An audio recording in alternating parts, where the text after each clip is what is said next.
वरदपुत्र।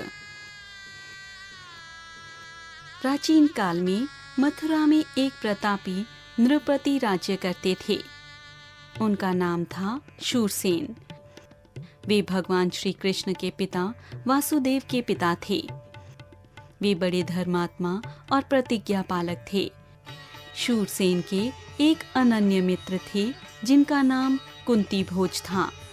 कुंती भोज के पास सब कुछ तो था, किंतु संतान नहीं थी। वे संतान के अभाव में दिन रात दुखी रहते और चिंतित रहा करते थे।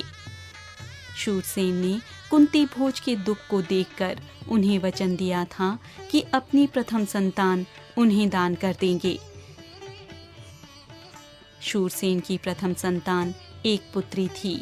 उन्होंने बड़े प्यार के साथ उसका नाम पृथा रखा था।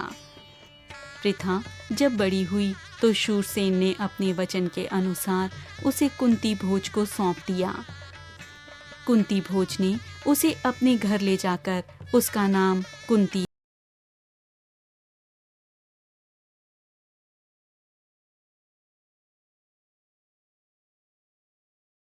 अतिथियों और साधु महात्माओं की सेवा का कार्य सौंप दिया। वह बड़े ही मनोयोग के साथ इस कार्य को पूर्ण किया करती थी। एक बार कुंती भोज के घर दुर्वासा जी का आगमन हुआ। वे कई दिनों तक कुंती भोज के घर उसके अतिथि के रूप में रहे। उनकी भी सेवा कुंती ही किया करती थी। कुंती की सेवा और उसके विनीत व्यवहार ने दुर्वासा के मन को जीत लिया। वे जब जाने लगे तो उन्होंने कुंती को अपने पास बुलाकर कहा, पुत्री, मैं तुम्हारी सेवा से प्रसन्न हूँ। मैं तुम्हें एक मंत्र दे रहा हूँ। तुम इस मंत्र को पढ़कर किसी भी देवता को अपने पास बुला सकती हो और मन चाहा वरदान प्राप्त कर सकती हो। दुर्वासा कुंती को मंत्र देकर चले गए।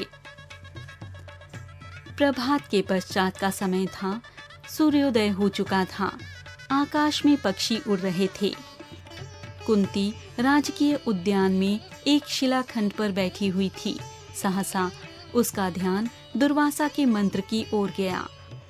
उसने सोचा, क्यों ना दुर्वासा के मंत्र की परीक्षा ली जाए। कुंती ने मंत्र को पढ़कर सूर्यदेव का आवाहन किया। आश्चर्य! सूर्यदेव कुंती के सामने प्रकट हो गए। कुंती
संदूक में नवजात शिशु को देखकर प्रसन्न हो उठा।